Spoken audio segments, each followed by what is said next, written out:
The last time I spoke here in this room, I might have spoken to about 12 people.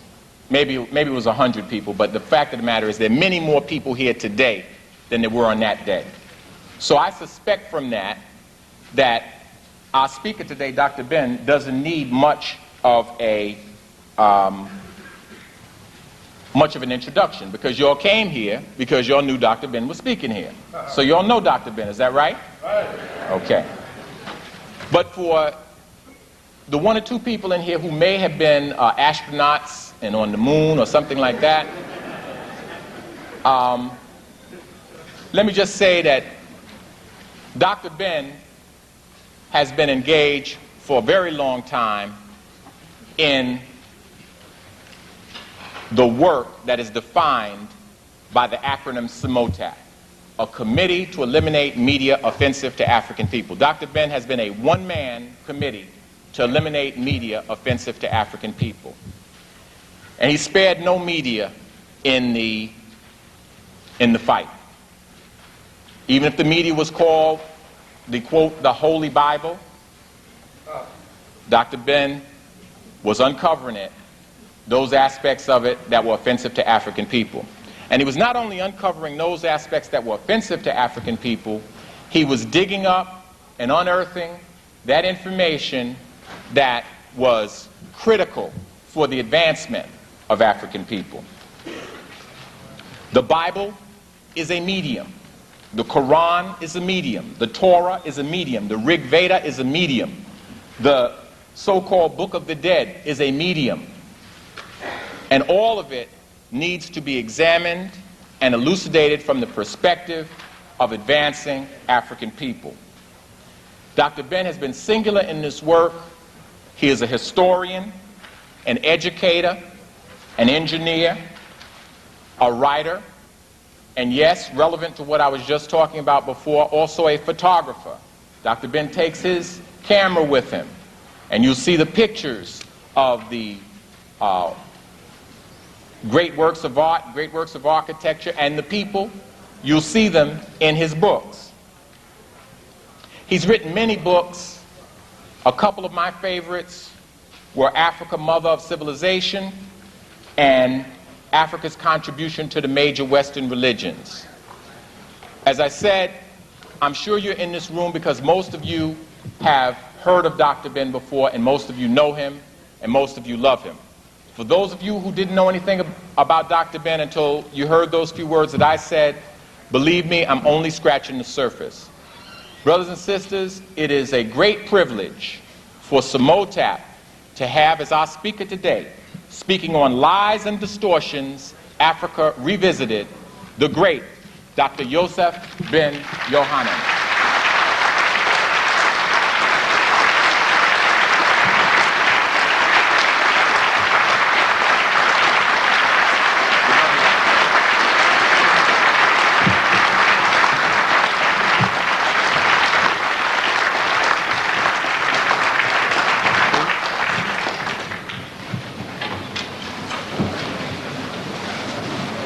I would like to say good evening. I think that this subject matter is, for me, quite timely, because when I leave you after the lecture, I'm on my way to Ethiopia, Sudan, and Egypt.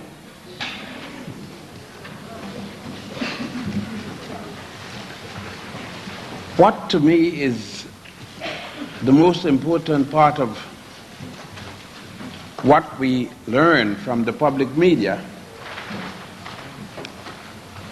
is what we retain and what we use as the gospel truth. And from the public media, most of us use 100% of what we read as the gospel truth, as if the gospel truth is truth.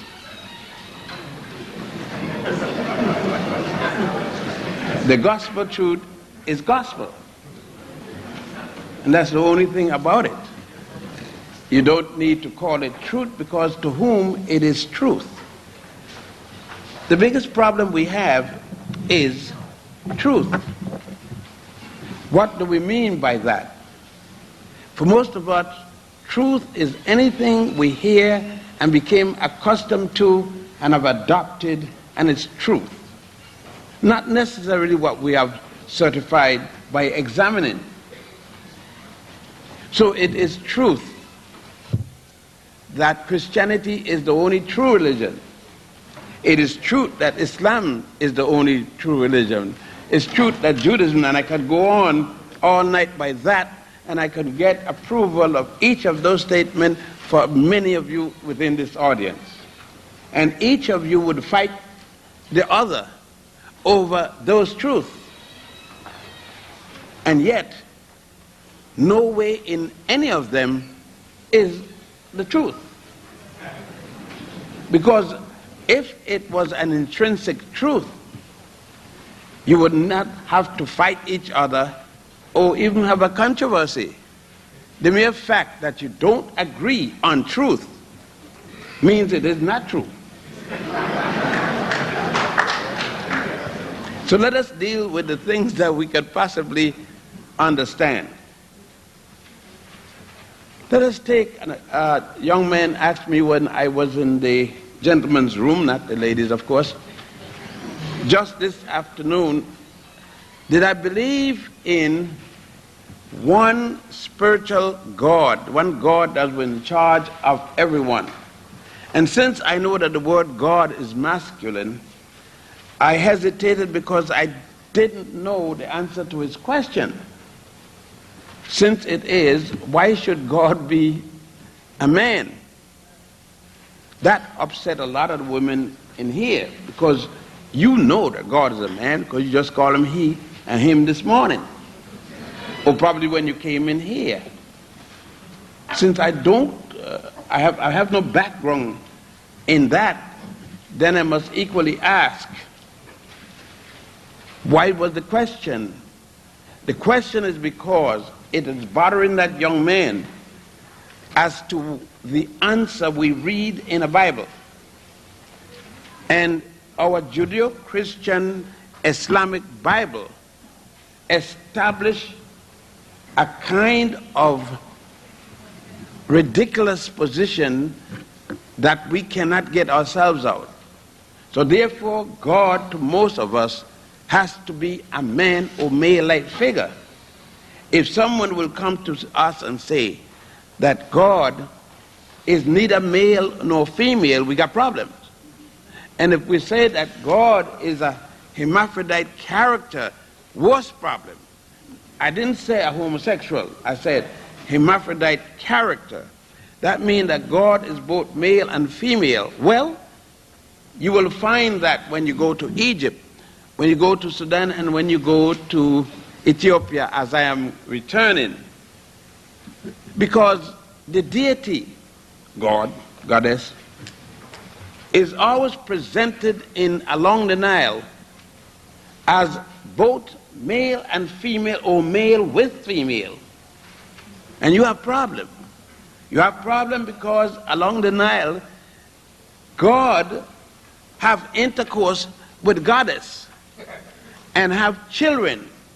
Now you got problem with that, because you know Jesus couldn't get anything at all.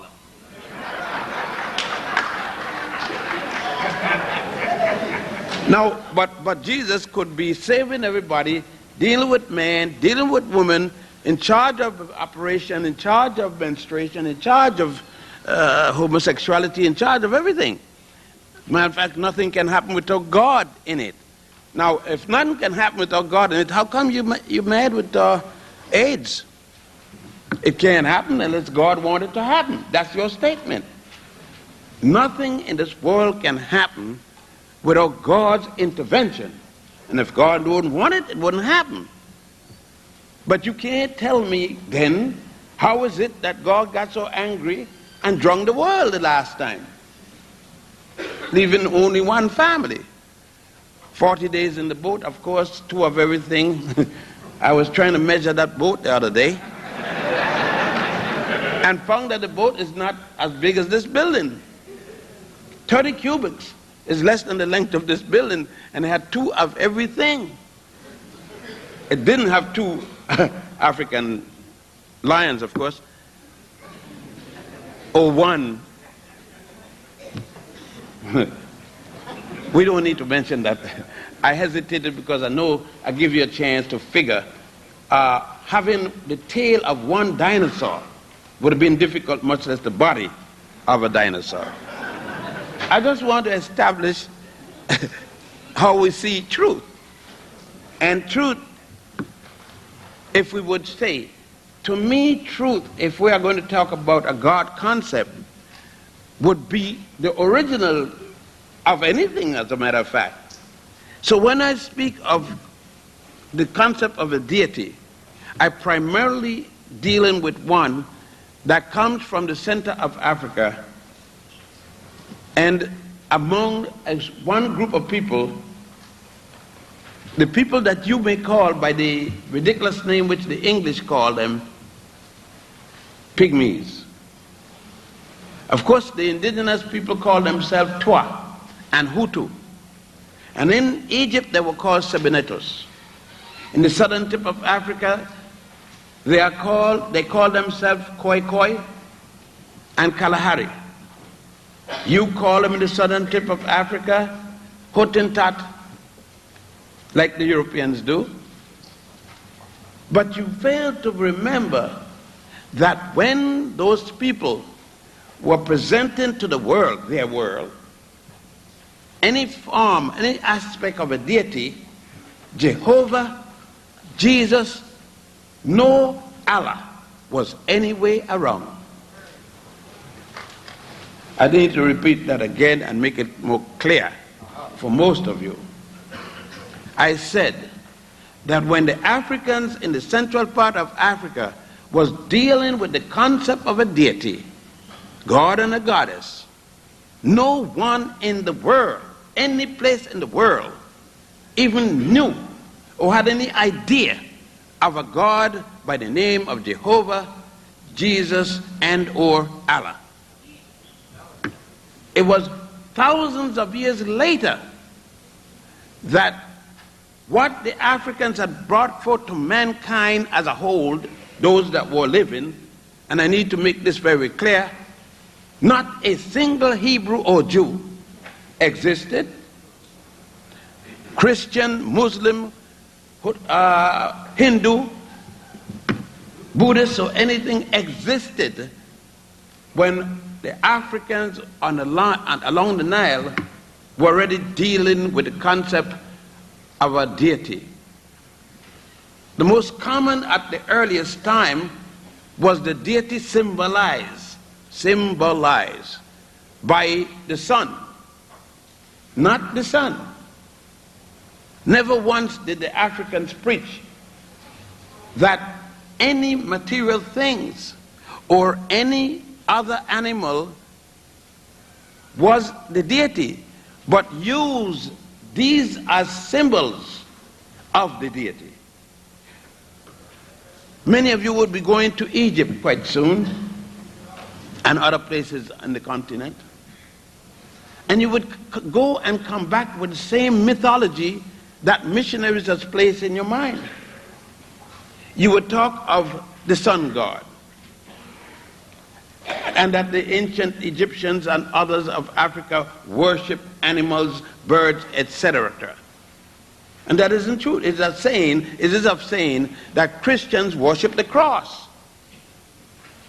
And you know that is not true. It's a symbol. When you see, and that the media present to us, I've just been reading some articles dealing with a conference in Canada, in which many of the scholars, biblical scholars, particularly biblical archaeology, especially at this time when Passover is here, stated that there is no evidence, no physical evidence of the Passover ever happening. That mess you up. But I'll make it better for you. There is no evidence at all in Egypt of a Hebrew people living at the time when they were supposed to, worst of all, being slaves in Egypt. There is no record whatsoever in Egypt of a Hebrew people, one of them by the name of Joseph. There is no record of a prime minister in Egypt by the name of Potiphar. And there is no record of a man living in any of the Pharaoh's home by the name of Moses. No record whatsoever. Make it a little better for you. The first Hebrew or Jew, whatever name you want to call him, and that I guess would make me anti-Semitic, until the Africans along the Nile were about in the 13th dynastic period, that the first Hebrew or Jew, Avram, was born, and that would put us around 1675. Let's be generous. That's 1700 before the Common Era, which you would prefer to say before the Christian era. Yet you have facts, and facts upon which you work daily, none of which coincide with the information I'm bringing to you. But the reason is that you have no reference, for the most part you had, I should say, prior to the revolution that started in the 1960s, died down, started again in the 1970s, highlighted by the expose of Dr. Jeffries, which many people are sorry now that they even touched, because what they have done, instead of damaging Dr. Jeffries, they have brought to the forefront information which other people would not have known.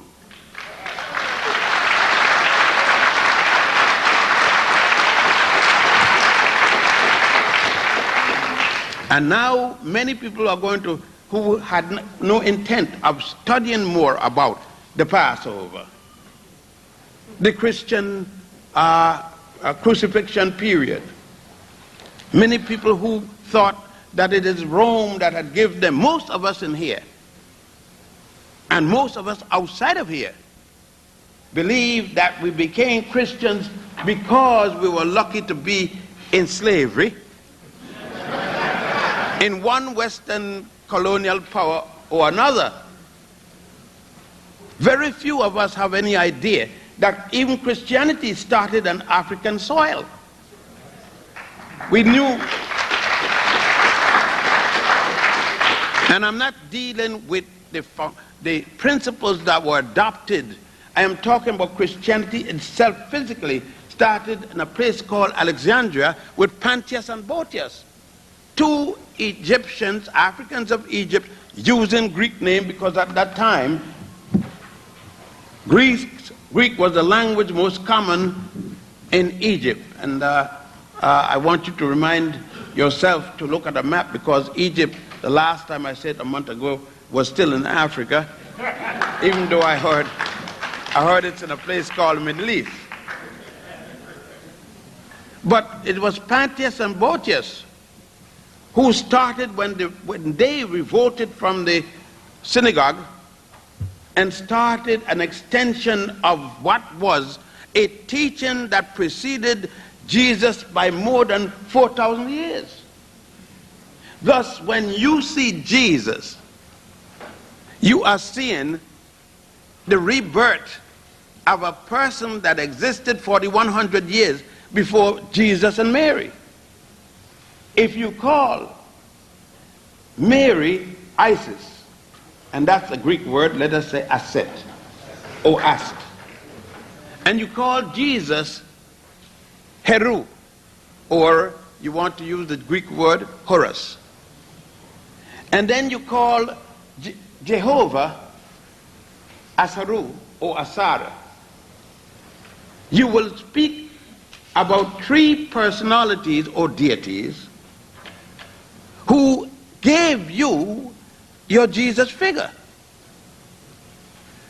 If you would take the story of Those three Africans along the Nile, add 4,000 years to your Jesus, 6,000 years ago then, you will have Christianity before Christ.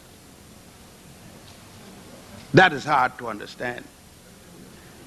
What I'm saying to you is that when you go to Egypt with Sister Betty, I don't care who you go to Egypt with as long as you get there.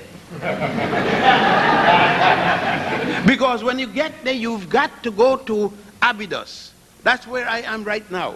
I'm in the southern part of Egypt at a place called Abydos. I'm in the temple of Setai I.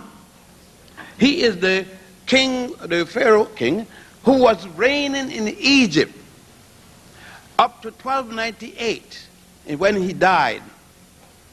And in one of the chapels next to a Holy of Holies, this temple has 7 Holy of Holies. And next to the left one upon entering is a small chapel that showed the Immaculate Conception of Isis.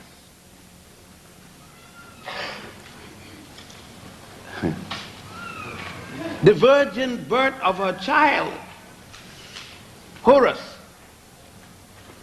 4,100. Not only that, you would be on the only holy land. I'm not talking about Jerusalem. I'm not talking about Bethlehem. And I'm certainly not talking about Mecca, the last of the holy lands. I am speaking about the first holy land mankind ever knew. What's sad about it is that it's your holy land I'm speaking about, and you know less about it than anybody else. Abydos was a holy land that the people of ancient time flocked and came to, no less so than people flocked to go to Mount Ararat and the times when the Muslims have the great Hajj. Again, but we have the truth, and we deal with truth, the one and only truth. Yet we don't know this truth, the first of the truths of all the religious concepts. Religious concept that we even carried all the way to India. Africans who carried it there now call untouchable. Yet they still call them Tumuls, T-U-M-U-L, and we call them Dravidians. These same untouchables gave to India, the Indians of the north, the Bhagavad Gita, and gave them the concept of their own Bible. And the Indians themselves, the Hindu themselves, noted the fact that they got the concept of their Bible. What else did they carry? They carried there the worship of goddess Hathor, symbolized as a cow.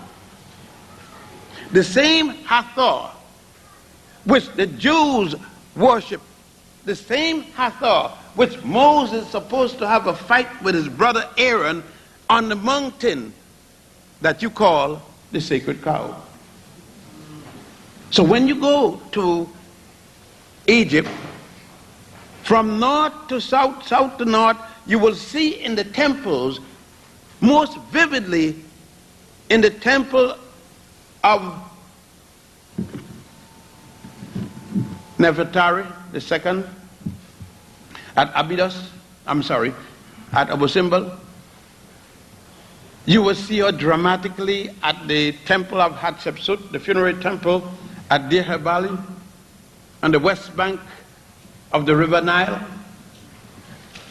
And most of all, you would see her most dramatically in the temple dedicated to her at a place called Dendera. While we mention the name Dendera, and I look and see in the audience, as most of the time the sisters predominantly, it is at Dendera that you see how the African presented the quality of the African woman by showing her as goddess Nut in the ceiling, giving birth to the sun passing through her vagina in the morning, spreading its rays of light. And within those rays of light, goddess Hathor holding a sprig of what is called the tree of life, not an anti-life tree, as you would find in Judaism, Christianity, and Islam, a forbidden fruit tree. This is one of life. She smiles because the rays from the sun coming through the vagina of God. No, this is pornographic in Judaism, Christianity, and Islam. This is pornography. You can't talk about rays and sun coming through the vagina.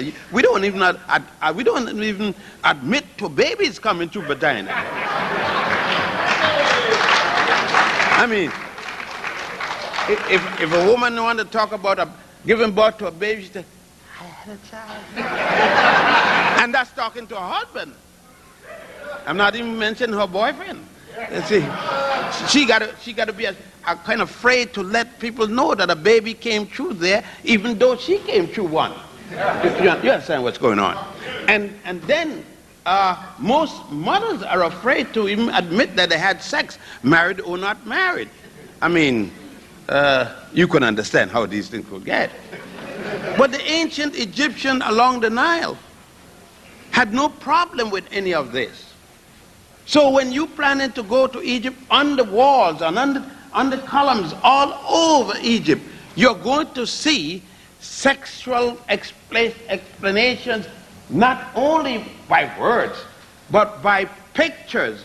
You will see God Mim, the god of fertility, constantly, at all times when you see him. And you're going to see him every way you cast your eyes, with a penis that's completely erected, to the point that sometimes it has a curvature at the end. But you will also notice that the ancient Africans, though showing the sexuality of the god of fertility, Mim, did not show the penis coming from his crotch, but instead coming from his umbilical cord, his navel. That's showing that the sexual intercourse not only is the deity, but it is life continuous, because the penis is nothing but an extension of the umbilical cord. As I said, you can't deal with that today in the synagogue. You couldn't deal with it yesterday in the mosque. And you certainly can't deal with it tomorrow in the church.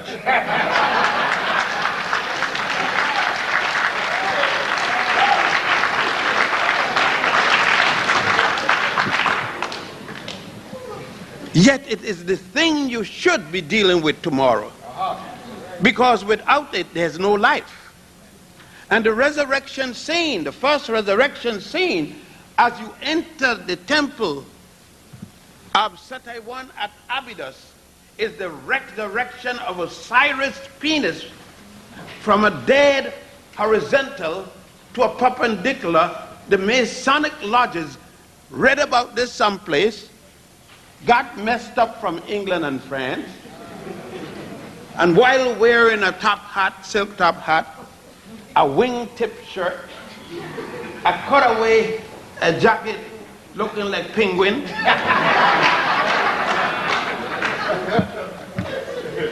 feeling that they got something great, not knowing the source, and would not take a time to go to the original place from whence the whole concept came, using terms of which they have no understanding. And that goes for the daughters of so-and-so and of Isis and so-and-so, using of the such thing as the Grand Lodge of Luxor, and would not come to Luxor. They will go only to Israel and turn around. And maybe they would come to Cairo to see the pyramids, and they know pyramids in Cairo. The pyramids in Giza, the closest one, across the river from Cairo. Misinformation, but still the truth. The only truth. And that is the media. The media is typical of our religions.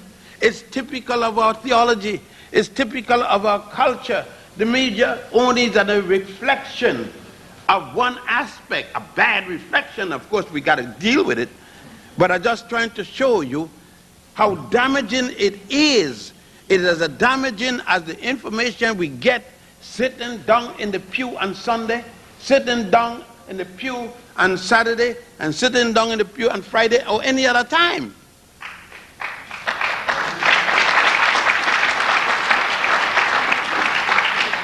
Now, before you got mad and leave and said that man is anti-religious, I'm not. I know you don't believe that. You believe that I'm the Antichrist. But even that I'm not. I don't have 3 names. Each name is 6 letters. So then I can't be the Antichrist. when I get 3 names, each name with 6 letters, then call me the Antichrist, and I'll be glad to respond, thank you. I am different than that. My wife, up to this morning, said to me, "Oh God, Ben." So you understand what I'm doing?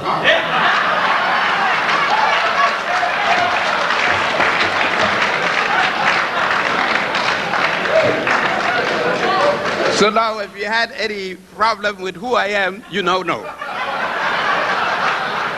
And I guess she wouldn't use that term unless it was real. Well, what we are saying, and I've done it in a little humor here and there, but what I am saying to you is that you cannot sit down home. You must go with Sister Betty or somebody else to validate.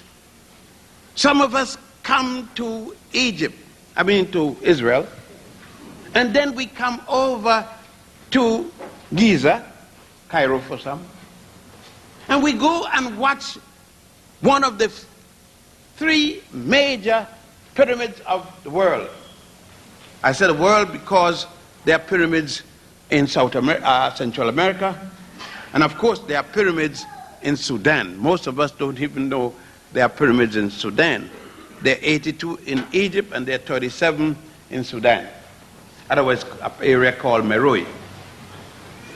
But the largest of all the pyramids, those of the 4th dynasty, around 2700 plus before the Common Era. They will come to the largest one in particular. That's what most people like to go when they're going up inside to see nothing inside. Just a good climb up about 10 stories, walking in this way. And when you come down in this way. And at the bottom of it, your knees start to go like this. Some people are saying, I'm telling you, they've been there and saw it. I stopped going up because my knee can't make it anymore. But they will come there and touch the pyramid. Go up to it, make sure. Look at the stones. See not one single brick made of any material. And yet leave there and say, I saw the pyramid the Jews built out of mud and straw. Now, you talking about behavior modification. You talking about Pavlov dog. And name some other things. That is mind-blowing. And you're talking about people that have been made to think and act like fools. Because if you see the thing, you go up to it, you touch it, and you must still say that it is what you did not see, solely because you were told that, and ashamed and afraid for someone to say that you are going against what is being told. You refuse to deal with reality. Thank you, Sister Beth. Refuse to deal with reality. Yes, there isn't a single brick made of mud and straw or water. The pyramids you are going to see there, the stones were hewn, cut from a mountain about 5 miles away from those pyramids at the Giza Plateau. a mountain called the Mokata Mountains, and carried in the inundation period over there. People, we are so gullible that you will find people come to Egypt, some of us, to see the pyramids that were built from the top down. What happened with the sky hook that was connected to the cloud? What happened? The cloud moved and there's no cloud today. Are you mean to say they said, no, it was built by men with great minds who could suspend blocks? All right. But look, let us see. The largest one is 48 stories high. That's about 481 feet tall. What happened when night came and they couldn't see to work? The poor guy stood there still suspended from when he on the 81st floor. Now they're down to the 80th floor. They're all underneath there. Till they put the last, they stick the last stone underneath and drive it and shore it up between the earth and space. How dumb can you get?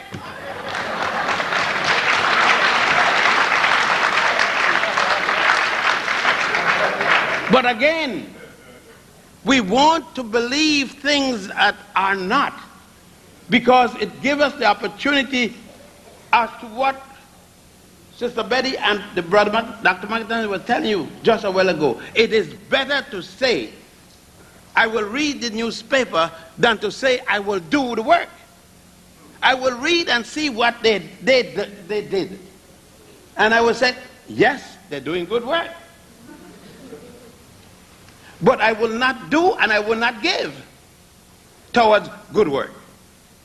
And that's why you get such bad information, because you wouldn't do good work. It is worse than that. I'm trying to get African scholars, quote unquote, to come to Egypt, to Sudan, to Ethiopia, and elsewhere to do field research, first-hand information. But we are satisfied with taking out a book. We would condemn the European writer. But the European writer is in Egypt every day. He's in Sudan every day. Therefore, what he writes, he put his interpretation. Quite recently, some people at the University of Chicago have to admit that Seal, one of the greatest Egyptologists, wrote, they found many of the things that he had written were complete and total lies. But they did not say that Seal lied. Though they admitted it was lies, he made academic miscalculations. And that's why many of my colleagues at the university and I couldn't get along, because if I thought a guy was a liar, he's a blasted liar. A damn liar. And I may come up with an MF liar.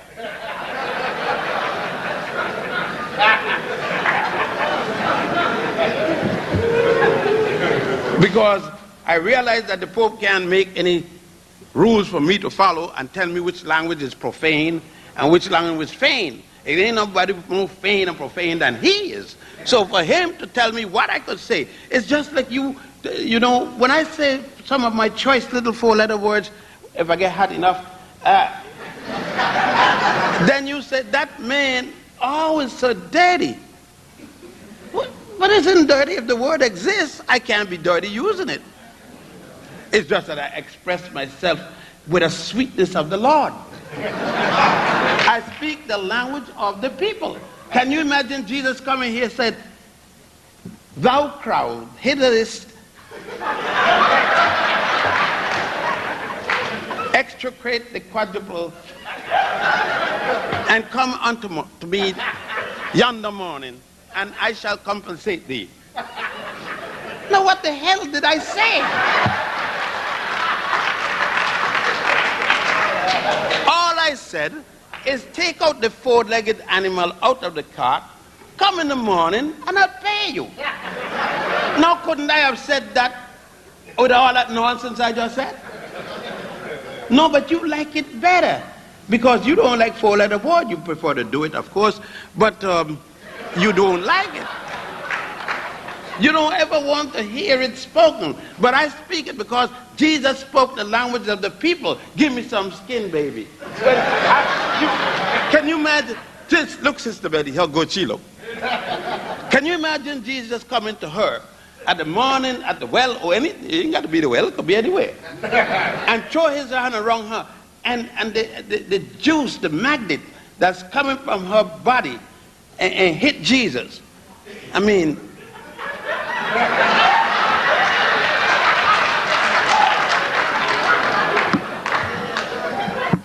if there might have been another Good Friday.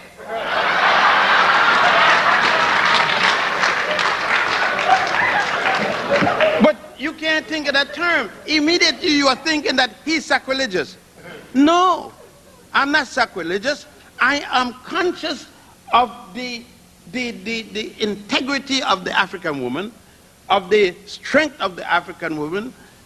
You understand me, brothers? I know some of you brothers may not know because you have never tried a black woman. But try one, it's good for your soul.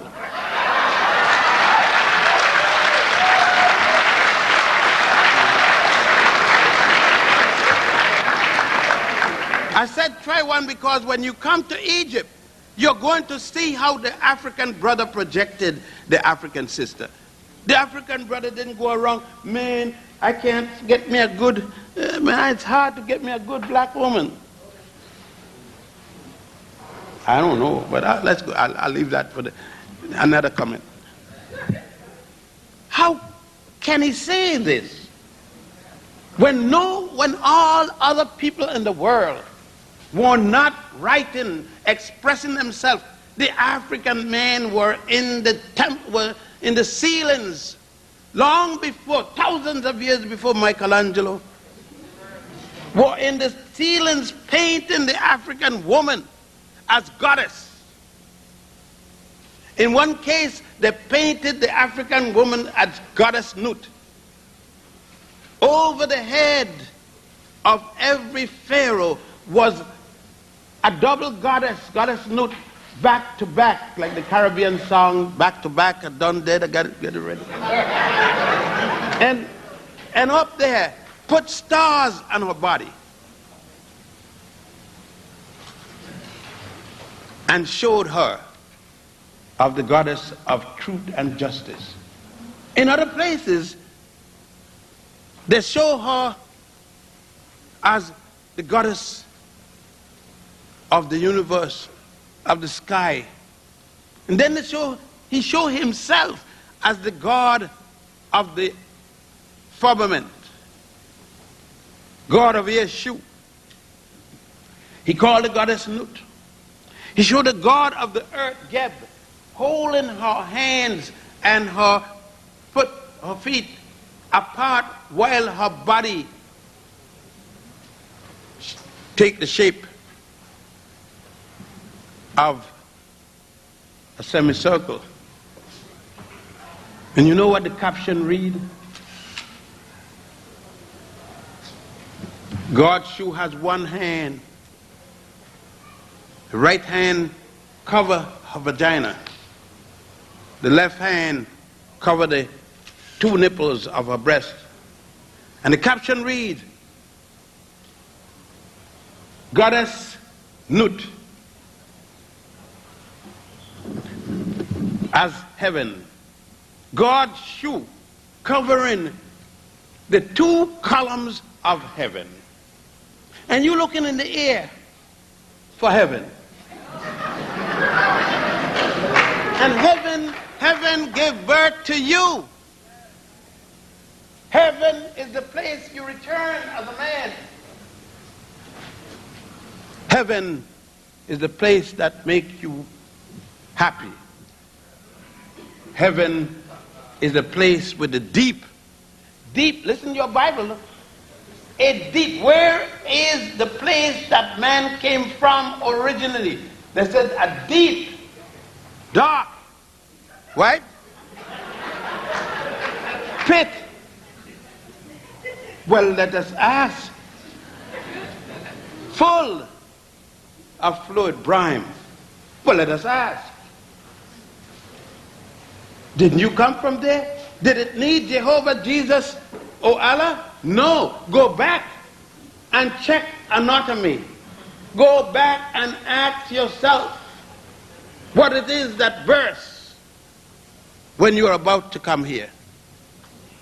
And then ask yourself, when you beat her, kick her, and tell her, bitch, come here. Bring your ass here. Go back and see if it isn't heaven you're talking to. Because it is there, that thing you call the placenta.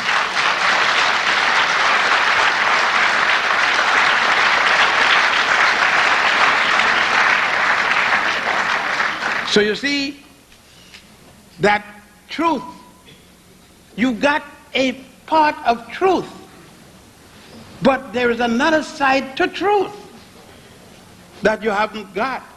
That side that we can't look of because of the roadblocks. We can't look because we are so conditioned by sexual stoppage. We can't talk.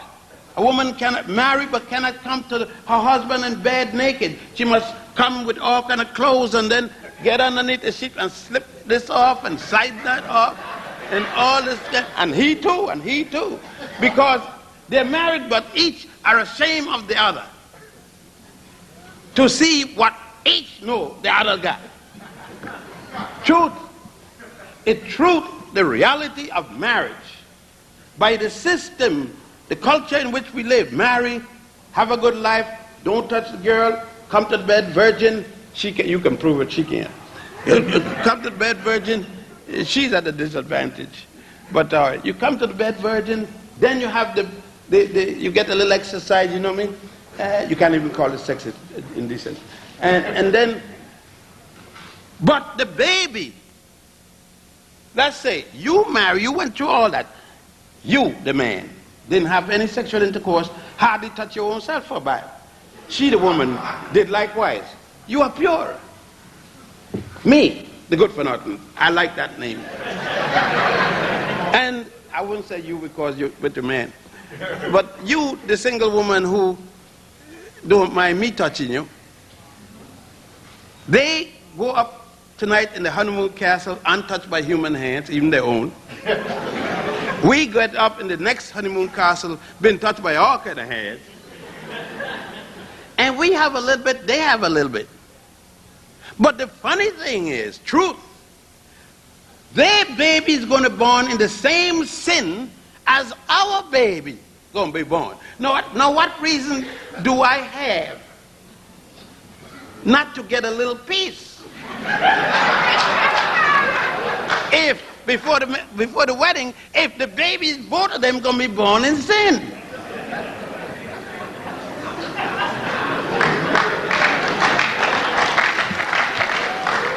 Truth. And that's what we have to do is truth. And the Bible itself said it's not an ending situation. Truth is an everlasting search for answer. Truth is the light, they said. And I don't think light is that important anyhow because, you see, light is substitute. Like the other day I was there and the brother, the condensation, all the lights didn't work. And I said, ooh, good, I'm going to get me a TV. And why not? Condensation was ripping me off all the time. It was my time to rip off somebody. I believe in the 13th commandment. It says, thou shalt, if thou art African, get what thou want, what thou need from other people.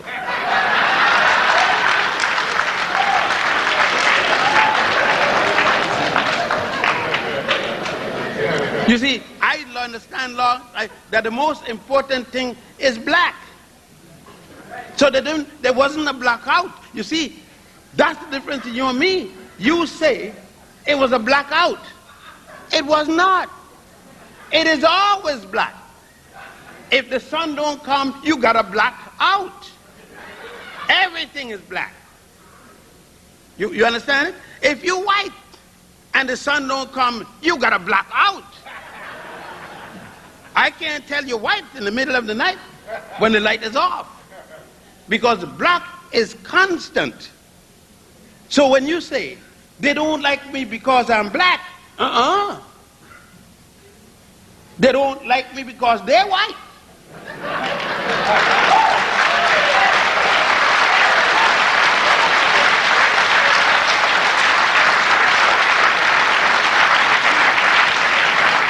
You see, how can they not like me when I've given to the world the foundation of the concept of a deity? I've given the world writing. I've given the world the concept of high culture you call civilization. It isn't that they don't like me. It's that they can't deal with me.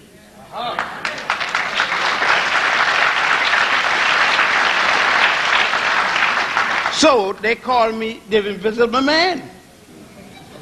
I'm invisible when I quote the things that Diane Ravitch, you understand? Edward Koch, oh Edwina.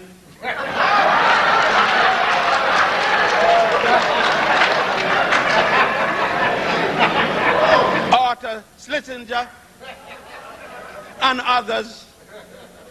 And now we come to the zebras.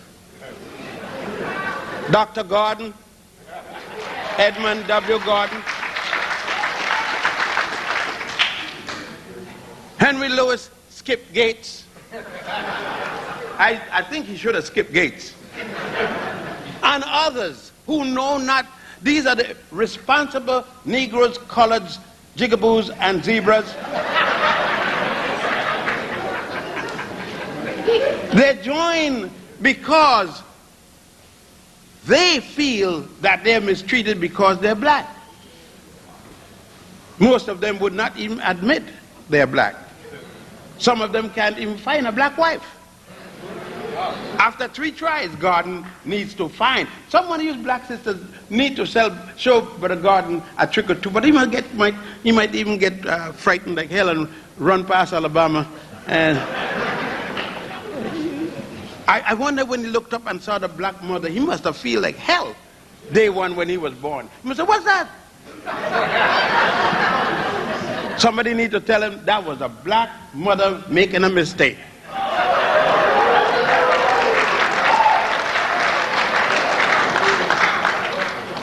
No, you can't blame the sister. The sister tried. But you must say, some of us don't win all the time. We produce the Thomases, justice or not. All because they do not know truth. I think it was the Persian who said in his poetry, all truth, all faith is true, all faith is false. And he went on with his poetry, but down at the end he came to the point, he said that because each of us believe the whole, when you get a glass, the shattered glass, we get a little piece, you get a little piece, it's cut in our hand, but each of us is saying, my little piece is it. Yet it needs all the pieces to bring together to again make the mirror the whole.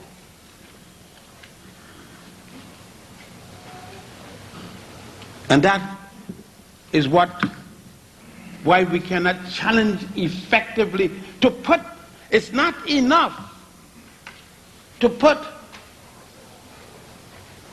the post in financial difficulty. It means that somebody among us is buying the post. There's a traitor in the house.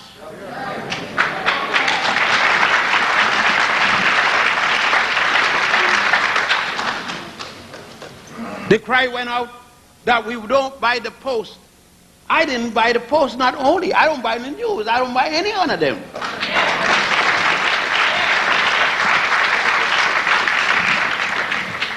I don't do, if you are against the people, my people, then you're against me. I have not bought a record by Diana Ross.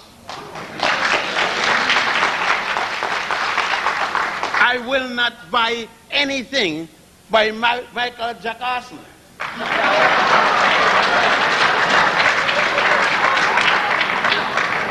And for those who go, I see when Elvis Presley, the date of his death, I see African young people, women, and men crying at his grave. I look at them and say, they got the truth. The truth says, do not talk bad of the dead. Why not? If a bastard was no good when he was alive, why should I talk good about him now that he's dead?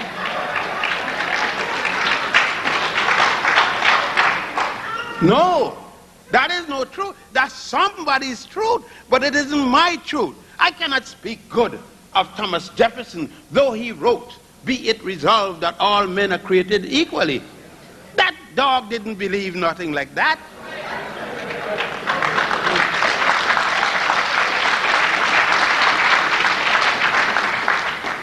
And how could I, on the 4th of July, talk about the father of our country, speaking about George the Nasty? Lion George that didn't cut down a tree, no cherry. Martha wants him for inactiveness.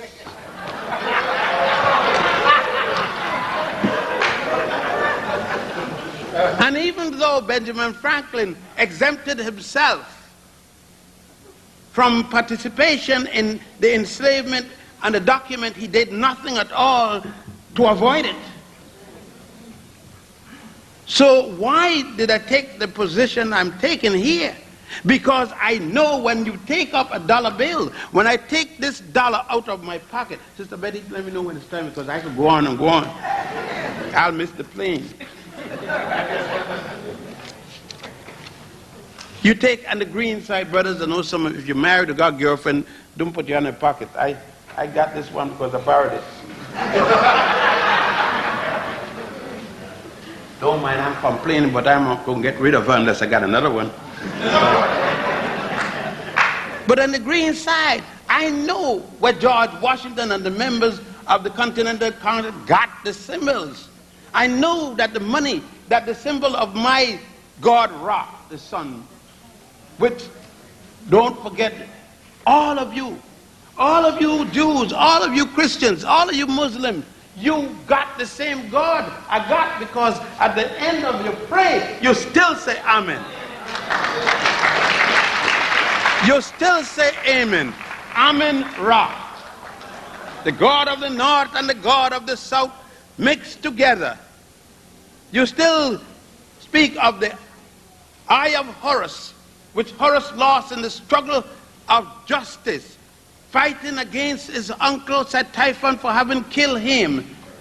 You still carry the story of the man who fought his brother and killed his brother, but you got the wrong name. You attribute it to Cain and Abel, thousands of years before there was a Cain or an Abel mentioned by anyone, because you don't have a Cain and an Abel until Abraham is born.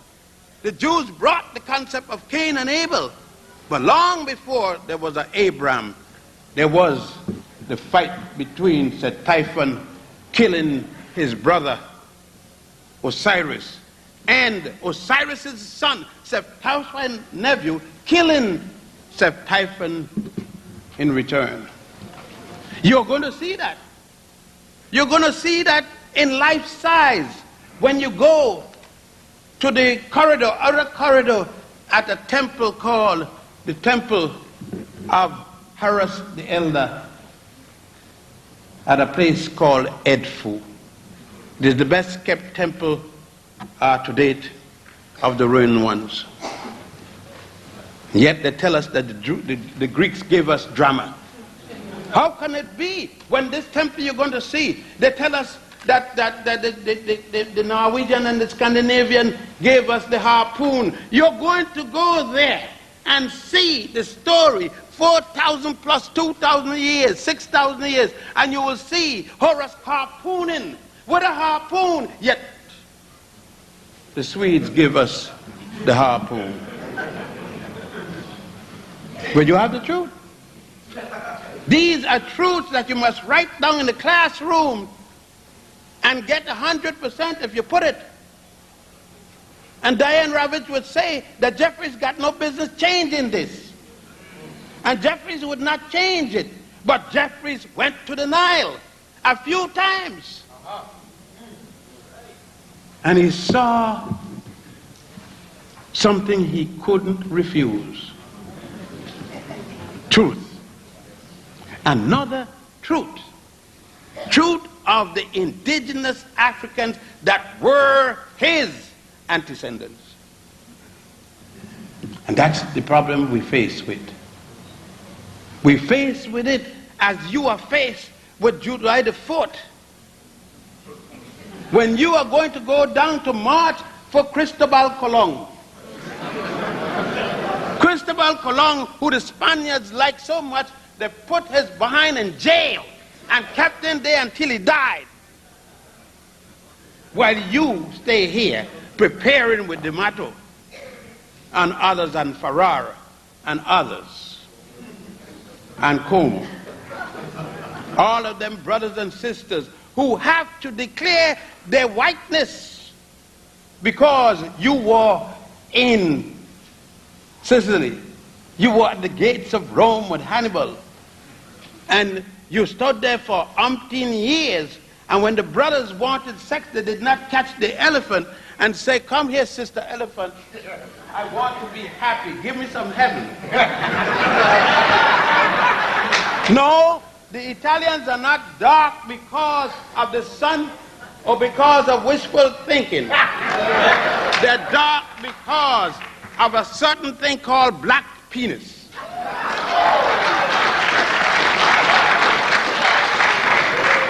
It is not Othello and Desdemona alone. Because Shakespeare wrote 7 such plays with the Africans in a dominant position in the European monarchy. But more than that, we don't have to even worry about Shakespeare because, as you know, the Medici family could validate it. And you are and the Queen Anne and all kind of statue, but you must remember that you once had a quote-unquote Negro-colored king that ruled this land. I'm talking about George III. The George that George Washington, honest George, fought the other dishonest George. The George who could speak no English, the German George. The German George who was the great-grandson of Alessandro Medici. Alessandro de Medici, who was the daughter of Martha from Ethiopia, and Pope Medici of the Roman Catholic Church of Christ. I don't need to deal with more. I mean, because I could go up to, for those of you who don't feel good about that, I could go up right there in Sweden and get the blunders of the blunt of you. Because to make sure that the nigger you sleep in bed may be yourself. Because I'm going to talk about the Count Bernadotte that became Sweden's first king, a brother from Haiti. Now they come to think about Haiti.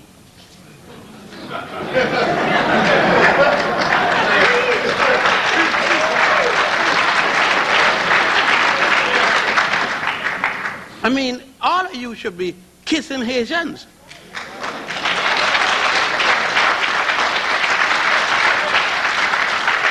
Because when you kiss a Haitian, you're kissing your cousin.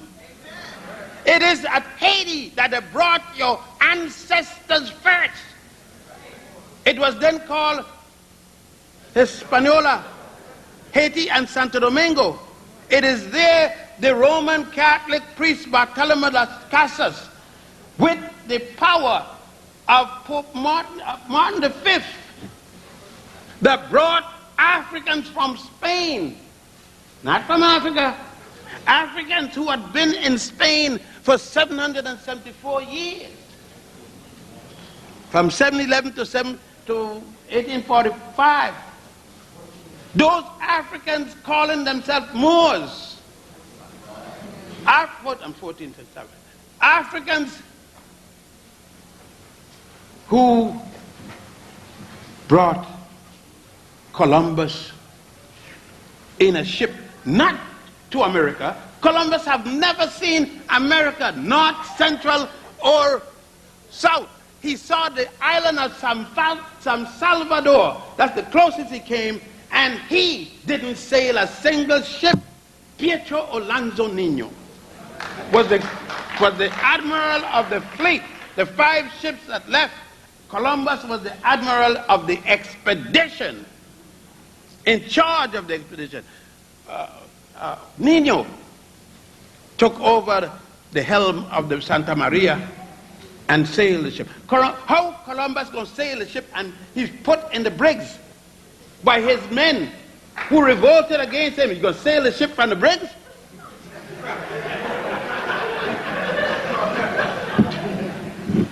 No. Truth. There's them that truth, and there's us here truth. So us here truth.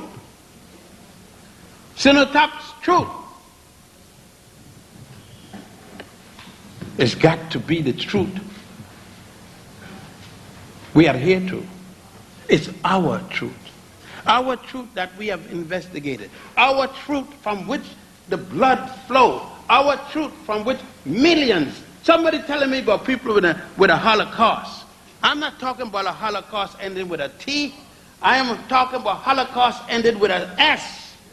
The plural. I am talking about Holocaust in which not one of us survived. Tasmania. Every man, woman, and child is dead. There isn't one left. I'm talking about a Holocaust that's still going on from 638 of the Common Era, or 18 AH, the year after the Hijra by the Arabs, to the present time. That's the Holocaust. The Holocaust, the worst of our Holocaust, and I'm ending up for your question, the worst of our Holocaust took place here. The mind.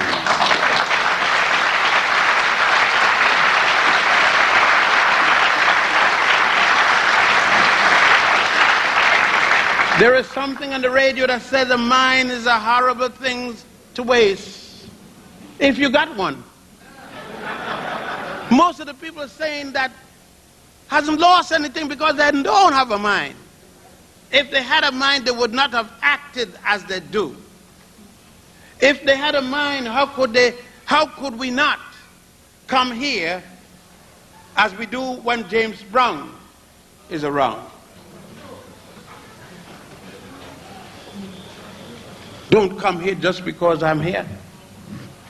The revolution doesn't stop when I'm not here. It doesn't go when I go. How can you get in the revolution? You say, you are in the revolution when you support your child. You are being revolutionist. You're in the revolution when the sister said, I missed my period. And you say, what happened? She said, I think I'm pregnant. And you don't say, I got to go down to buy a loaf of bread. 22 years. 22 years at the bakery.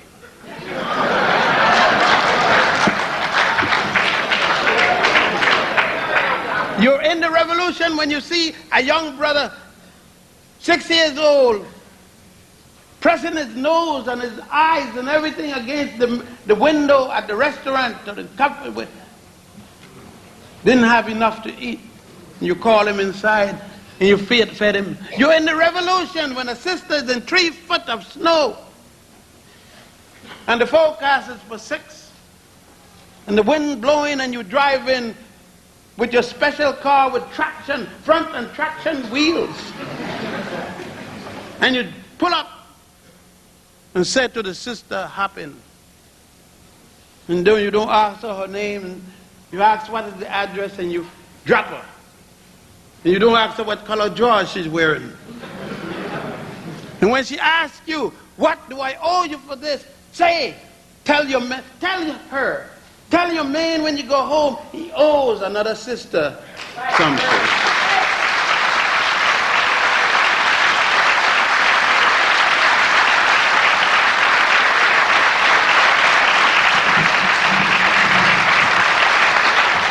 Our revolution can be played out by every one of us. Sure, there are times when you come to the cenotaphs and the other places like that to coordinate certain action, but daily you have the responsibility for doing your own revolution, and you start it when you find out that you're pregnant. And you said, if I get a boy, he's going to be treated the same way as a girl.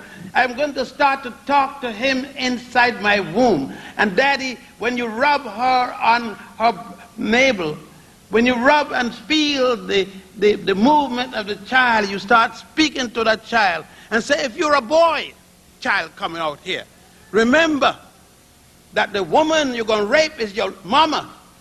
That the woman you're going to hold up is your mama. You got to talk to that boy. You can't call that little girl just because she got one baby. You bitch, you whore, you slut. And then call your son who got a whole block of babies Don Juan, Rudolph Valentino. Now, the revolution is now, and Cenotaph is one of the causes. Let me hear that you came there and did what you got to do.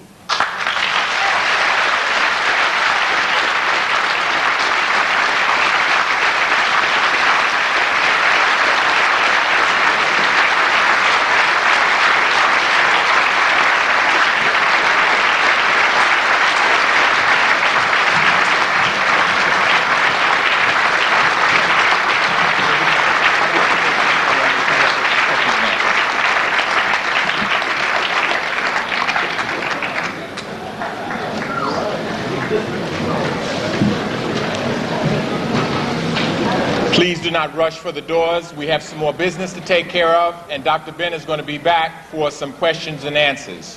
What we have scheduled right now, we're going to take a collection, then we're going to have a comfort break in which we ask you to go out and support the vendors who are out in the hallway, and then we're going to have a microphone set up in this aisle for questions and answers. When you're out on... Based upon the truthfulness of the times, no different than a glorified post, I would wait until I hear, having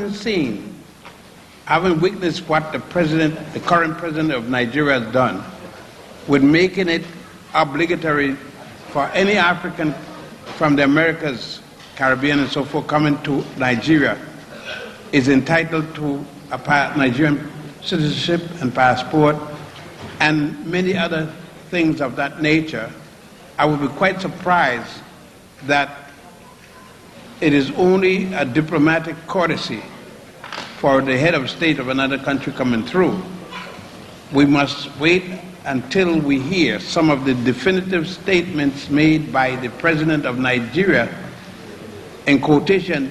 Then we can check with the embassy, and if the embassy validates that that is the statement of the president of Nigeria, then we could be critical. You understand what I'm saying?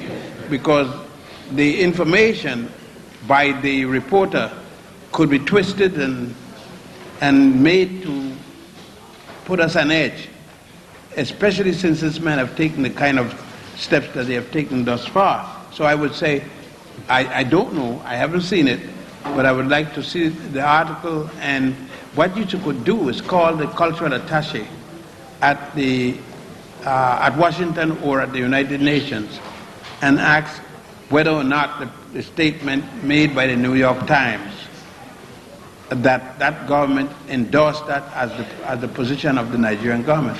Then we can attack it if it's not appropriate. Dr. Ben, could you repeat the question because there's no amplification on that line? Oh, the question the young gentleman asked was, what did I think about this behavior of the president of Liberia in hosting the clock from South Africa. The president of Nigeria made in hosting the clock from South Africa. And my position, since I had not read this statement or even heard of it, that I asked him if he had validated this as being the statement from the president or position of the president rather than some reporter from the Times. And we must be careful and don't let us get us in a trap. I haven't heard of the statement or even that the clerk had visited. But he would be visiting many states. As time goes by, the question is what position that state is going to take. How are you, Dr. Ben? Not bad. Wife, family? Well, I hope pretty good. The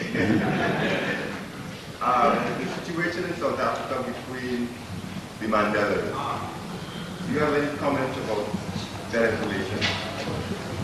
I do not know the personal life of the Mandelas, and I wouldn't have any comment on that. But I would say, politically, I don't see how they can stay together. One could differ quite a lot in your personal life with each other.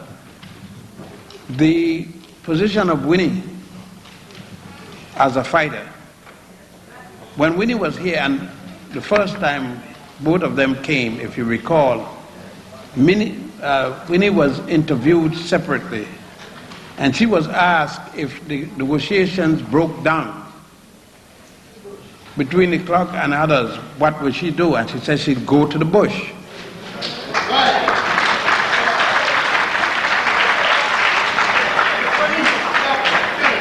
What has happened?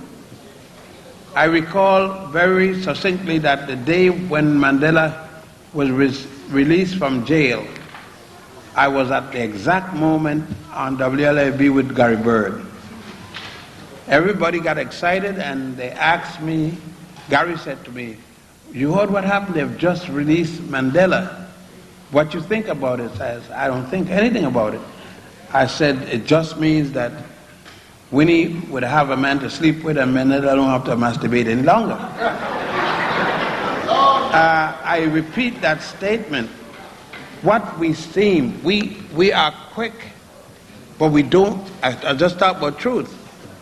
What Mandela did, he was in jail for 27 years, but he met a man of the PSC there 11 months before and came out the same day with him, and nobody's accusing the man's name. He's now dead. He died two weeks after he came up with TB, a member of the PSC. But I ask you, why was Mandela in jail? He was in jail for contempt, not for activities that he had done anything. In a case, he represented a man, and he refused to divulge what the man had told him as the matter of a client between attorney and client privilege. And he refused, and he was sent to jail for all this time. Not because he was a militant man that was putting up a struggle, armed struggle, against, but then look at the record of Winnie. From a girl, she has always been a woman who has put up a struggle against, physically and otherwise. Now, it's true, I don't see how both of them could live in the same house. Now, it was different, you see, it's 27 years passed between these two people. Winnie has 27 years of growth, independent as his and outside in an armed struggle. To ask her to put down arms, or anybody else, to put down arms for a negotiation that gave nothing and they surrendered their arms already. So the only people fighting is there in the field, the PSC and a few other little groups, not the ANC. Winnie's caught in a problem, another problem. The ANC has white officials, such as the treasurer. Once it had and now the head of the commander of the armed forces of the ANC is another white man. So how I could see in the Winnie's dilemma. And then he comes out and said we lay down arms. And that South Africa, one man, one vote, and the whites should be guaranteed. I mean, guarantee for what? They should be guaranteeing a bullet. One bullet.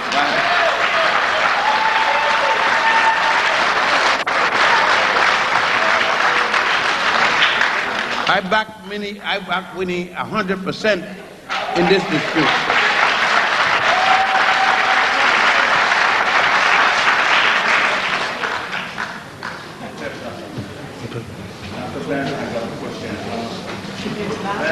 Talk now. Last year, I toured 5 countries. And on my way to Cape Coast, He said, you got to speak louder. on my way to Cape Coast in Ghana, I run into this place called Manchester. Right? And in Manchester, they showed me this picture here that the Ghana came up from Nubia. And they take these three people, which way? They tell us in the Bible here, this in Manchester is pertaining to Christ. Right? But they tell us in the Bible here that 3 wise men got out of Ethiopia and went into Egypt to see Christ. Now the way that they depict this in Manchester is that the Ghana came up from Nubia with these 3 great men with him to liberate the part of where it's considered Ghana today. You know, so somewhere along the line I'm confused about, I want to get to I am further confused because I have never heard of this and I can't give you any answer that may help you in the bewilderment. There are all kinds of story about the 3 wise men. The 3 wise men is a Roman story, came out of the Roman church. There is no evidence of the ancient or early Christian writer who wrote this. Remember that the church has been into existence for a long time. Before that, it was in existence from Alexandria. There was no such teaching. When the group, the 219 bishops met at Nicaea in 235, they put into the works a lot of things. For the Nicene Conference of Bishops, ordered by Constantine, the Roman emperor, went and remodeled the entire Christian church. They expunged certain things out of the Bible, put in certain things, dropped certain 18 books and so forth. So what you had as the original, frankly, they made Christianity Christendom. They Romanized it, and that's what you got today. Unfortunately, we don't know this, and very few of the parishioners have any idea of this. And we stay to certain cliche terms. For example, everything in the Bible is the words of God inspired. But how the same person saying this have no concept of what happened at the Nicene Conference? They have, for instance, if you got a Bible and it's the words of God, the original, then what happened with 219 men sitting down in a conference, taking out 18 books, revising this? Did God's word suddenly change? It is no longer inspired? Look what happened. The Roman Catholic Church put back the 18 books after editing them, and they now call them the Apocrypha. The Protestants have not put back one of them. In the book you read that, in the Bible you read of the Book of the Dead, but nobody asked to see a copy of the Book of the Dead. If they wanted to see a copy, they could see it for about $8. They could buy a paperback copy. But people, you see, we get so accustomed to being treated like Pavlov dog that we respond like Pavlov dog. We only eat when the bell rings, even if we are hungry, and we will die rather than eat if the bell doesn't ring. we are comfortable in the pew sitting down, and somebody get up and tell us how to think, tell us what everything is, and we never question. And that's what happened in this particular case. You have different kind of information coming from all kind of people. I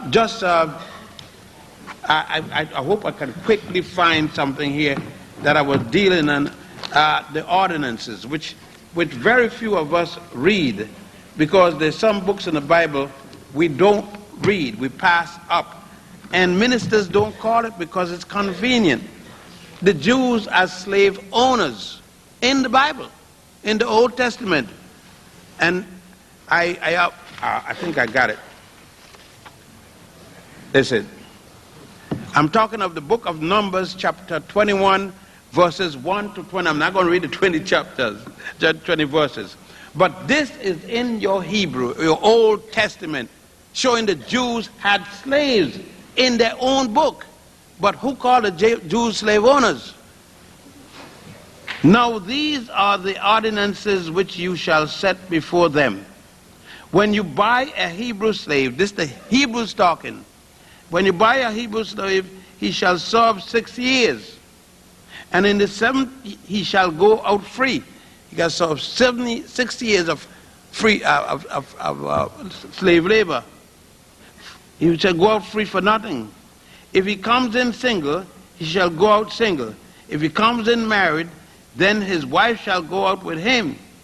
If his master gives him a wife, and she bears him sons or daughters, the wife and children shall be the master's, and shall go out alone. But if the slave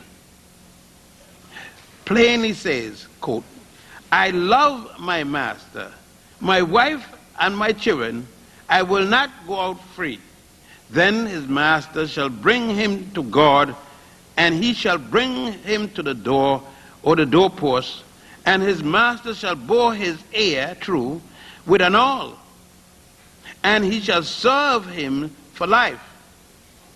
When a man sells his daughter and so on, this is in the Bible. When last did you hear the minister, the rabbi, the priest call for that to be read? The Jews are slaveholders. The same thing. The same thing, my brother. There are many, many, many different stories and versions of almost everything you could read.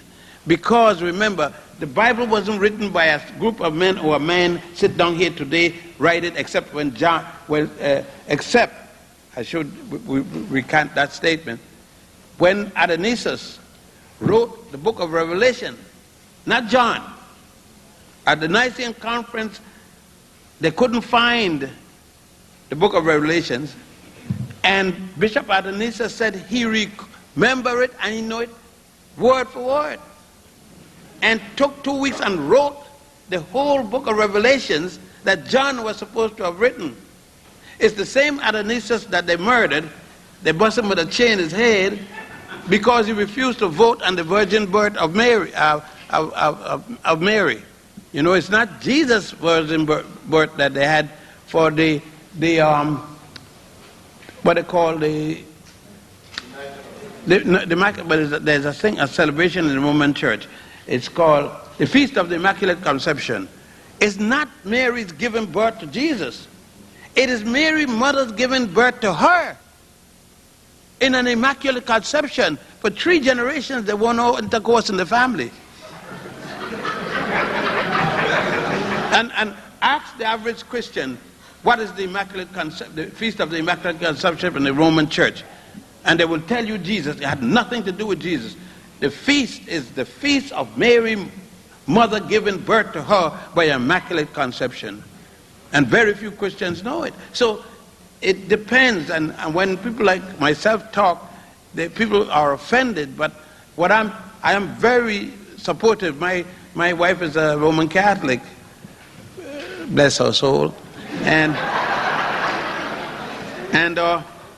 I sometimes have occasion to drive her to church, and she has a little sepulchre and a little thing, and I support her in it.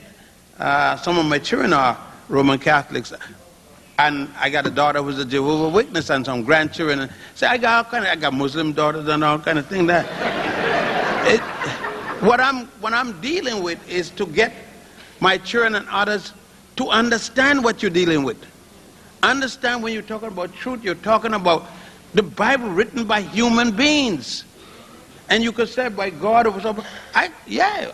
Sister Dobson, this idea comes to her from God. What do you mean by God? And how does God bring idea? How am I inspired?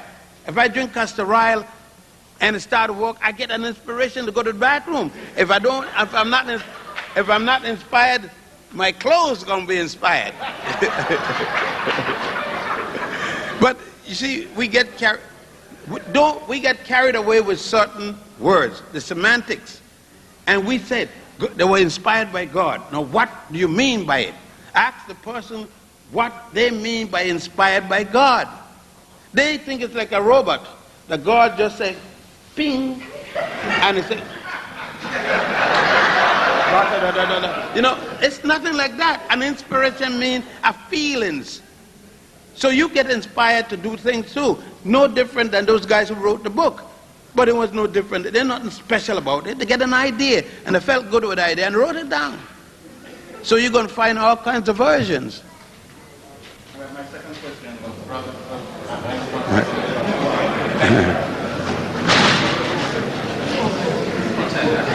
What's that? You were trying to get together some scholars, organized scholars, so that they can take trips to Ethiopia, Egypt, and the Sudan. I was wondering if there's a process, an extended process. I will have to repeat it. I think the mic is not working so well. Only for recording. Oh, the mics are for recording, not for the voice projection. I was wondering if there was a process for those who are aspiring to become scholars, for which they can go through some kind of extended process before maybe do research in those areas that you have just named that deal with our truth. The young man is asking, he stated that at one time I called for a group of scholars to go along the Nile and to do some virgin research. And he wondered if there was a process going on for that. No, there isn't a process because there isn't a single scholar that volunteered. What it means, you see, is along the Nile, there's still some crocodiles and there's still some cobras and other things. Besides that, along the Nile, there's still some not being able to eat a hot meal every day and wear three-piece suit with Brooks Brothers suit, and drive a Mercedes Benz.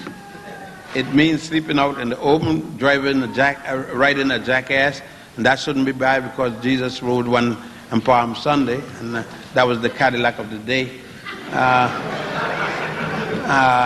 and all that kind of thing.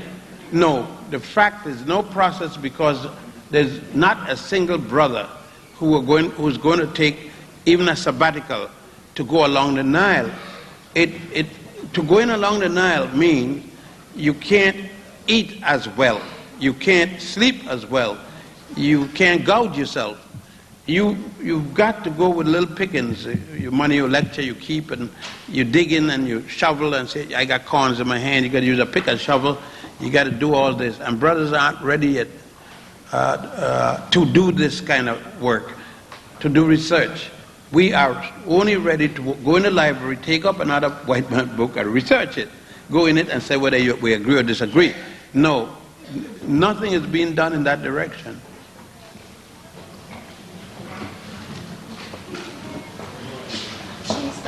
Peace, sister. I'm here, and many people are here and proud to see you here to honor all of us in the forefront of the revolution. Thank you very much. And I have one easy question for you. I would be very honored if you would sign my book. I'm going to sign books after Dr. Lewis has arrived, and when they're finished this, I think they're going to be a place I'll sit and sign books. Thank you. If you had a message right now to President Aristide and the people of Haiti, what would it be? If I had a message to President Aristide or any one of them, I would tell him stop being a priest and be a president. You can't, like Mama used to say, if you're on the pot, son, if you go, excuse me, friend, if you can shit and get off the pot.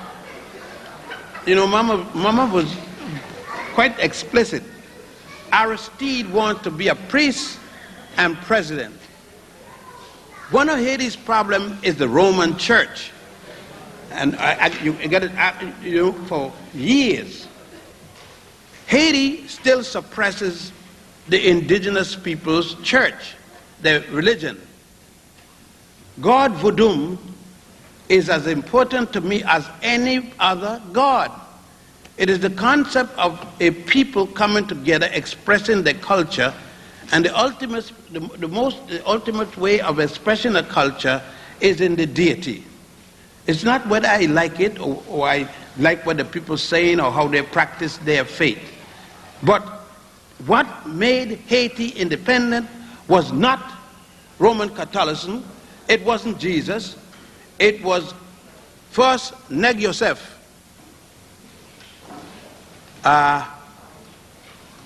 Macandal, Buckman, and then Toussaint and others. But it came out of a spirit and charge against the Frenchmen, and it was through the church that they got the church or meeting place or whatever they call it. I'm not familiar with they call it, but they hall, the meeting place, where they came as worshippers of voodoo, with the teachings of voodoo. And I want to make it clear, well, when you all got your peacock and chicken and cutting them up and things, that has nothing to do with voodoo. That's witchcraft. And I don't even call it negromancy. Pure nonsense. And what Haiti needs is the recognition of anybody's religion. And they don't need Roman Catholicism to be back, because Roman Catholicism and the French, Haitians wanted to be Frenchmen. Let's be honest with ourselves. And when the independence came, with the men that led the independence and gained independence, then shortly after, the church, they went back to Roman Catholicism and went back to French consideration. The French culture put me in mind of Senghor, in what place name there, who left the presidency of Senegal and go to France to become a corrector of French, to make the French knowledge, to stay in Senegal and said, if you don't have French culture, you're not cultured. If he has said, take his group, his cultural group, if you don't have Mende culture, you're not cultured, I could understand it. Though I would not accept it, but at least he's a Mende. But to say, in a former French colony, if you don't have French culture, you're not cultured. Anybody who it indicate the height of assishness. And that is the same thing, that Aristide is no better than the one man that he's going to replace. One is with a killer with a machine gun. The other one is a killer with a Bible. White man,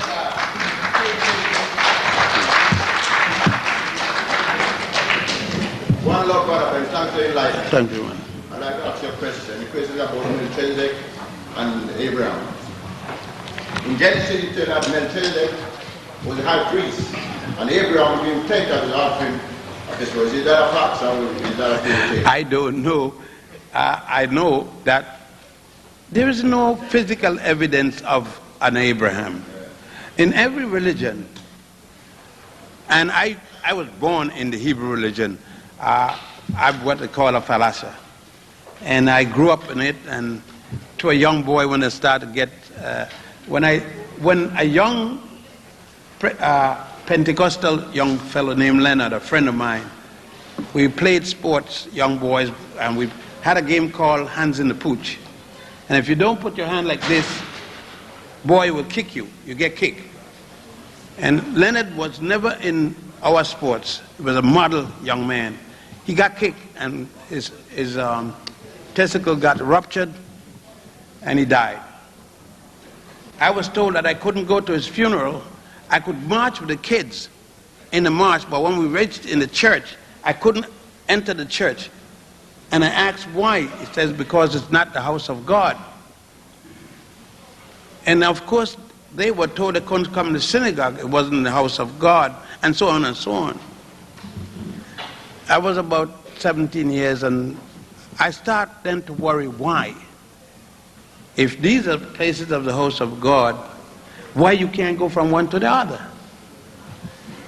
It is in conjunction with your answer, because all religions are based primarily on mythology and allegory.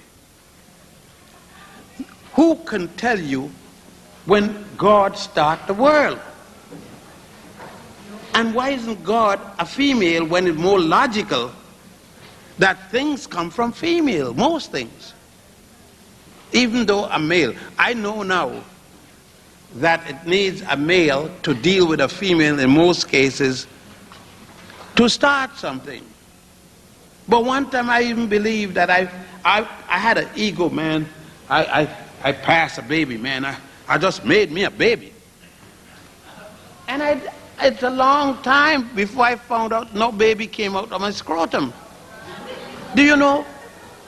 I was shocked to find that I didn't pass no baby. I passed some sperms.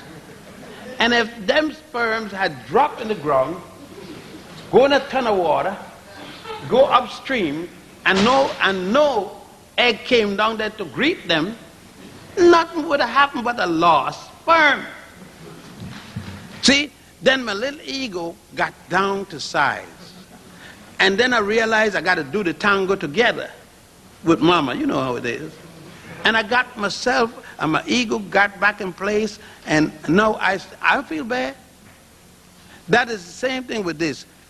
The story of Abraham, the story of all of this, the foundation of any religion, ain't got nothing to do with truth. Not truth as you know it, reality, but truth in what they're trying to do. A moral story, like Adam and Eve. Nothing wrong with Adam and Eve. It's the truth, morally. Not truth realistically. You don't believe that God take a male now, take Adam, got a whole master plan, some dirt, some water, some snot in his nose, blow the snot, Adam jump up, yeah, boss. Boss, I'm lonely. How the hell he know he's lonely? Ain't nobody there for him to talk he's lonely. So the boss put him to sleep, took a rib out. There ain't no hole there to show the rib. Took a rib out and made Eve. Out of rib? What happened with the forming of the mud? God didn't know how to make no more dirt, no more mud pie. I mean, let's get it now. We're big enough, we're old enough, we don't have to follow that child's story. Then God knows everything. But Adam and Eve sinned. They had some sweet sex, they sinned.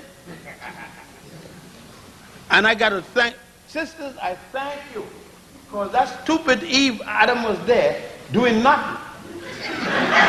Eve had to get some sense and tell the fool, come on, man. That's the story. You see, that's why I love sisters, because sisters go fool around, they get the thing done. And then, man, and then, after the sin, they went behind this fig tree and got a fig leaf. Have you ever seen a fig leaf, brother? Okay, they got a fig leaf. And God knows everything. So Adam and Eve ducking behind the fig leaf. Vibefore that, he didn't know she was a woman, the blind. At least he could feel I didn't have no chest like that. He could feel like her vagina didn't have no bulging up like that. But they went behind the leaf. And then God said, Adam and Eve, where art thou? How, where? You know everything. You know everything. How come you didn't know that? But we don't stop to see the moral stories upon which they have to base. Nobody wants to admit that he learned from the next one. So he created a whole new beginning. And that's what I'm saying. Do I believe I'm going in an airplane tonight? Do I believe in a deity or something? I don't know a particular deity to put my hand on, but I believe there's something or things. It doesn't matter to me. I don't care if it's a piece of doodle. Yeah, it sounds bad. Somebody say, oh, why not? Why can't doodle be God? How are you going to decide what God is? God may be a clump of doodle. Why not? Are you going to decide what God is going to be? Who are you to say what God is? I know God is whatever God is. And God goddess. Whatever. I see myself like I take some blood and put it under a microscope. All those little things jumping around in there. You don't see it when you right now. But when you put it in a microscope, there it is. Now why not me? I am there. I don't know. I believe I'm groping in ignorance like all the ministers, all the rabbis, all the imams, that we are all groping trying to find an answer. And when we find that God is a black woman from Puerto Rico drinking green whiskey, boy, we're going to be shocked.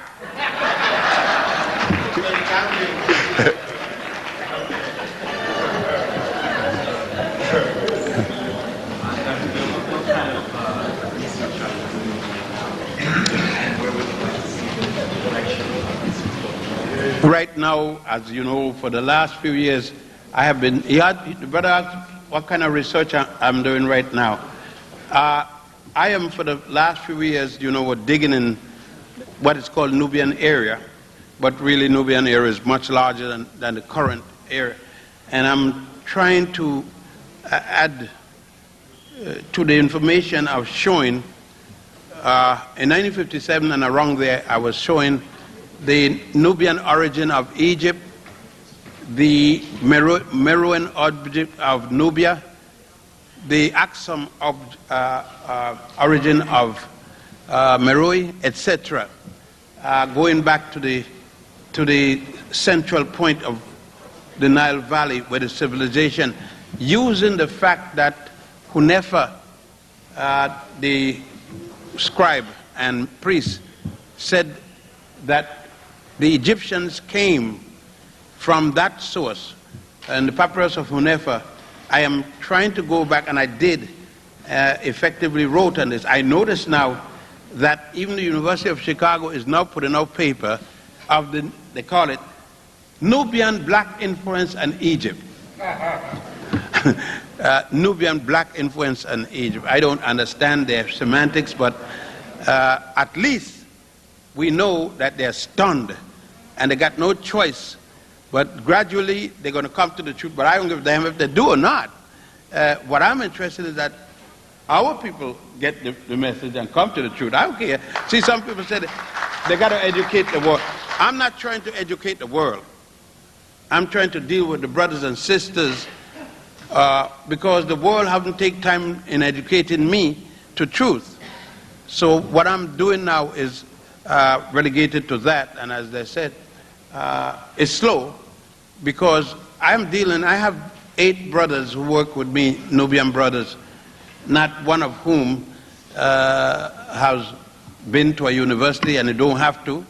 I'm one of those that believe that all university does is to make a curriculum where you could go from a set of prescribed learning. But you could do the same thing outside of that university, providing that you don't plan to go to European looking for a job. But if you can do it, because the best of our writers in our group, and I'm not saying don't go to college, don't get a PhD, but I'm saying don't look at your son or your daughter because they didn't go as if the end has happened. Because J.A. Rogers and all those fellows are some of our best writers, and many of them didn't go in European schools. So I'm doing field research, digging with a shovel and a pick, and so in between flying and lecturing and getting back to Egypt.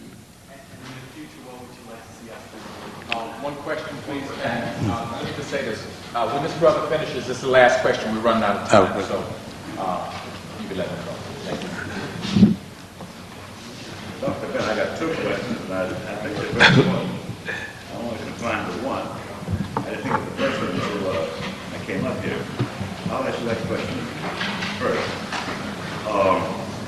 You mentioned Aristide.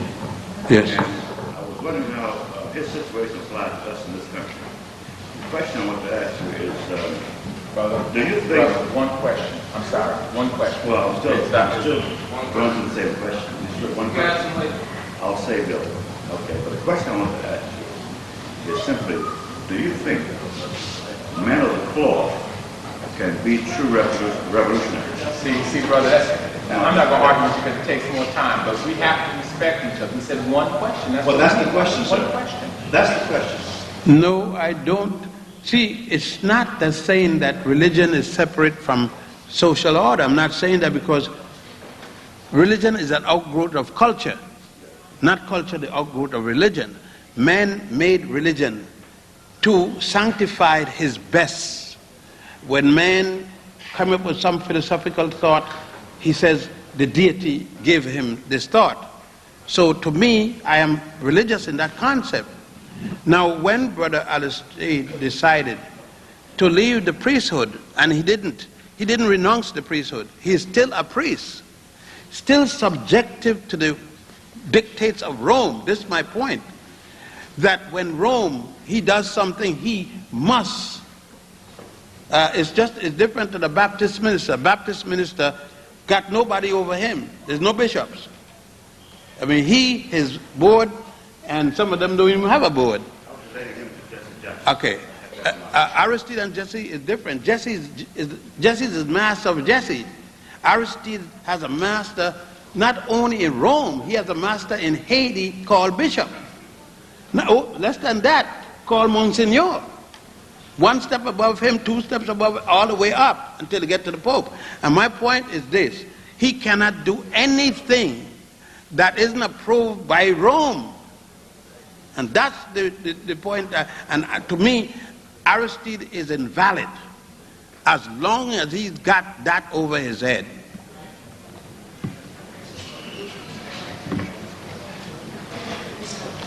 You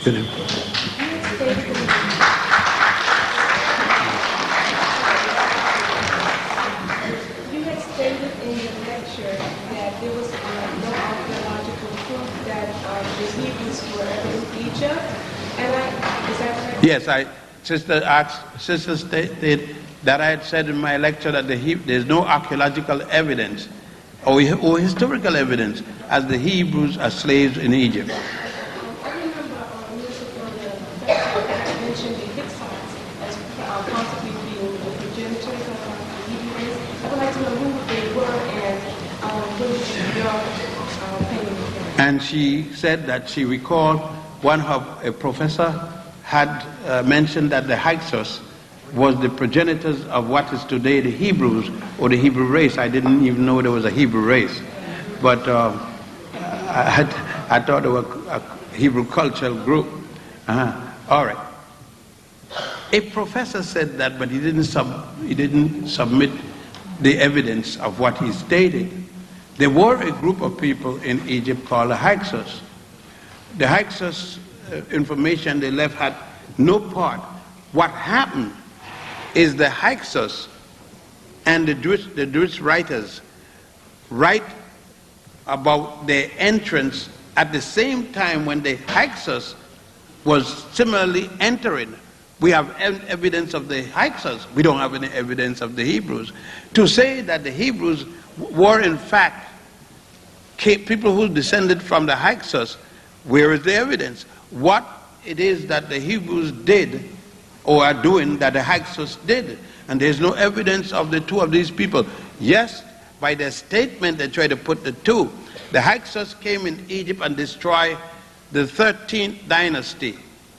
At the time when they came in, it would be around 1675, before the Common Era. The Hyksos were expelled in the 17th dynasty, destroyed. Amus, a pharaoh from what is today called Luxor, the Greeks once call it Thebes, the indigenous people call it Waset. Amus came organized because the Hyksos didn't come further than the Delta. They went as far as a place called Avris, where they made the capital. Now, Amus organized the southern lords, and they came and attacked the Hyksos. Amus was killed. Amus' son, Thutmose, you hear the names? Where they're going to get a name Moses from? All of this, they're going to create a Moses. Thutmose continued to fight. Thutmose won until he got killed, and his daughter, Makari Hatshepsut, took over. It was to be his son, but his son was of very minor age, and his daughter took over. Now, she and her son, Thutmose III, finished the expulsion of the Hyksos, and that would be in the 18th dynasty.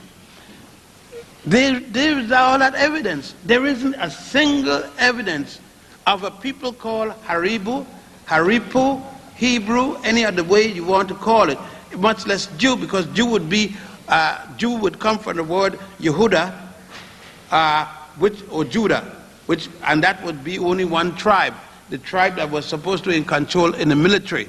But you can't, because none of this could be documented. For instance, Moses just come up, go in the temple. The Pharaoh's daughter goes down to the water, to the Nile, to take a swim, and find him there in a basket. The same story of Horus. The only difference between Moses and Horus is that Moses was in a bulrush basket, and Horus, 4,000 years before, was in a papyrus basket. But the question is, the Pharaoh was supposed to be killing. They don't give the Pharaoh a name. And Pharaoh just means the king or the head of state. The Pharaoh was supposed to be killing all little boys that they couldn't validate as Egyptian. Now, Moses is supposed to be born in the city of Goshen in Egypt, about 25 miles north of present-day Cairo. And his daughter brought in a child in the house. The father doesn't ask his daughter, where you get that child? A boy child? And he killing boy children? And he don't look like anybody in the kingdom? You understand? And the boy grew up there from age a few months till 85, when he found out. At 85, he saw a Hebrew being beaten by an Egyptian. Aren't the Hebrews in Egypt at the time Egyptians too? Is there a Hebrew nation? They know Hebrew nation. They know Israel yet. Israel doesn't going to come until Joshua knocked down the walls of Jericho. I mean, God, you know, you've got to go through all this allegory and all this folklore, and then understand.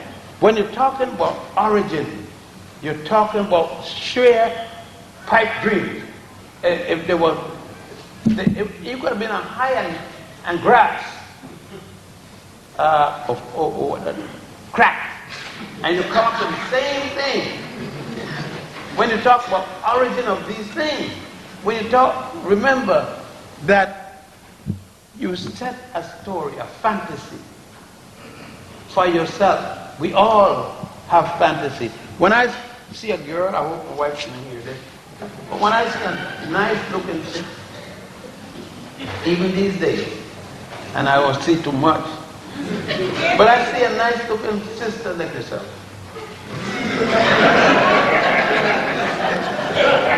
and I get kind of cool on you, you know.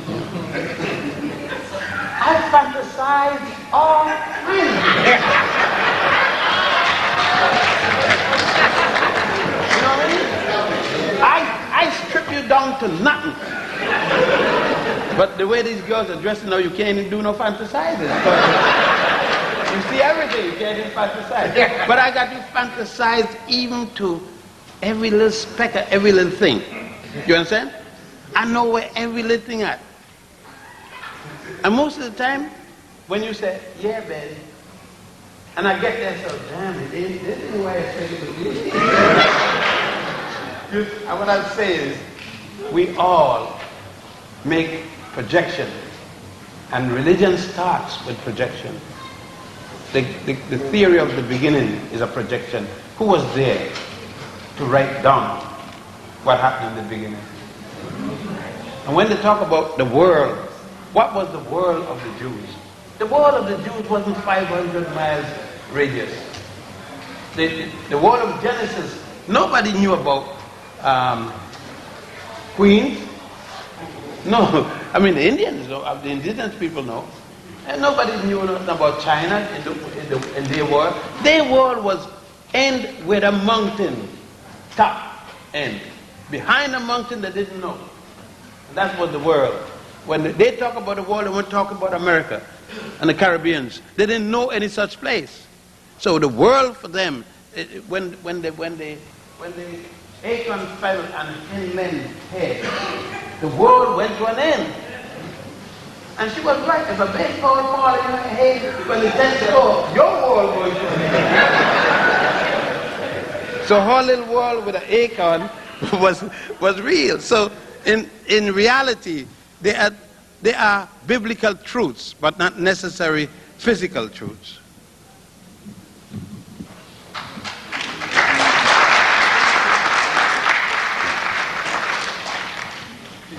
Peace. My question is just basically this scene that is found in the temple. I don't know which temple. That's one of the things I'd like to answer. Of Horus being led in to meet Osiris by Anubis, I believe. That's in Edfu, the temple of Horus the Elder. Can you elaborate on the significance? And I believe there's something associated with it called the 42 Confessions. Oh, that's not the 42 confessions. Well, it's called Admonitions to Goddess Ma'at, or 42 negative confessions. Negative because it starts, I have not, the denial. I have not made light thy bushel. I have not killed man or woman, I have not. And 42 of them, negative confession is just because I have not done. It is not, they don't call it commandment because it doesn't say, thou shalt not, or you should not. Meaning, if we if they found, and it's found, 4100, a document that is revised, saying I have not, it means then that the command, do not do, is even older, so that there are older works that we have not yet found. All right. The admonitions that most people see, you will see it best in the tomb of Ramesses VI in the Valley of the Kings. It is right next, right up against the tomb of Tutankhamun. That tomb, Ramesses VI, obscure, that's why they couldn't find Tutankhamun. The dirt that was dug out of that tomb was thrown in the little tomb for Tutankhamun. It's on the right-hand side of the, going in the temple, on the right-hand side, when you enter the temple, you come through, you see the book in the ceiling, the book of gates, opening of the gates. Then you go down and you will see the god, you will see the killer, the crusher, Amut. That looks like a crocodile head and a lion's body. Another lion, hippopotamus body. Because hippopotamus, the ancient Egyptians used the hippopotamus as a symbol of the devil, of badness. Then you come to you see Goddess Ma'at holding a scale of justice, 2-level scale, no sword. The next scene after the person comes in to have his heart symbolically weighed against the feather of truth, and the heart and the feather balance. The next step is coming to the judgment scene. There you will see the listed 42 admonitions to Goddess Ma'at. Although They're listed after you pass, but frankly, the person is making the statement as they approach. Goddess Ma'at. Again, peace, justice, and everything. A woman, an African woman with an Ethiopian ostrich feather in the standing in the center of her head. Again, you're talking about symbolism, you're talking about allegory, you're talking about a mythology. It doesn't mean that what the Egyptians and others saw is correct or incorrect. What it shows is the beliefs of the people at the time. And there's nothing wrong with belief, but we must say it is a belief rather than try to make it better than anybody's own. I go with that in preference to something else, but I do know it is the behavior, the thinking of man's mind, the greatness of man's, both male and female, when I say man, the thinking of the mind of human in conception, because we can't think of dying and not having a further existence. Our ego don't let us say, this is it, this is all. But we find that the elephant isn't going to live. When he croaks today, that's it. But when we croak, we coming back. For what? You better get it now. You may not come back. And I wouldn't want, some people I know, some sisters that are gone on, I won't want to meet them in heaven because they're gonna really got a thing to tell me about. And I don't want to see them in hell or heaven because I'll have a rough time. So I guess if I don't come back, I don't go anywhere, I'll be probably better off. I'd like to say that because of Eurocentric white supremacy, through genocide and racism, us being African descendants, our minds have been destroyed and distorted and confused. And could you give us some solutions through some of your research from Egypt of what our ancestors did in their relationships to keep things strong? The brother asking, in view of my research and in view of the fact that, quote, our minds have been messed up by the Europeans in context of racism, genocide. I don't take the position that our minds are messed up. Our information is faulty, but I think our mind is sound. What we put in, the information we feed into our mind is messed up. But that doesn't mean that we can't put our mind back on track.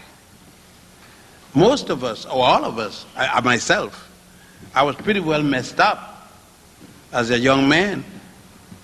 My parents did it to me, not intended to do me harm, but to do me a lot of good.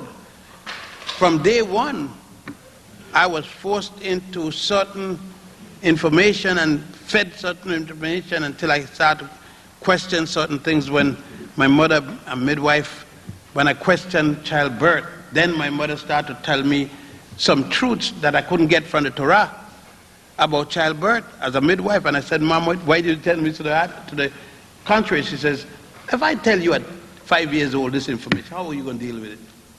And then my father similarly, she said, it is when you ask, now I can tell you the truth. When my mother explained sexual intercourse to me and told me that that's how I came, I was mad because I couldn't see my mother and father doing a dirty thing like that. I mean, anybody's mother could do that now, but not my mother and father. And then I had to ask her, why you wait so long? And I went to the school, I was pretty well upset that my mother and father engaged in such nonsense.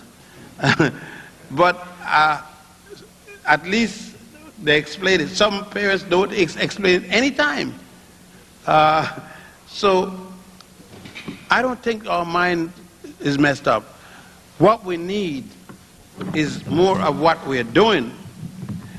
What we need most of all, however, is that we need a relationship with the minister the rabbi, the imam, and ourselves quite different than the Europeans structured it. We can't continue with the relationship of the minister, rabbi, imam this way, and you there, and with a different relationship to each other that doesn't bring the man here there and you here.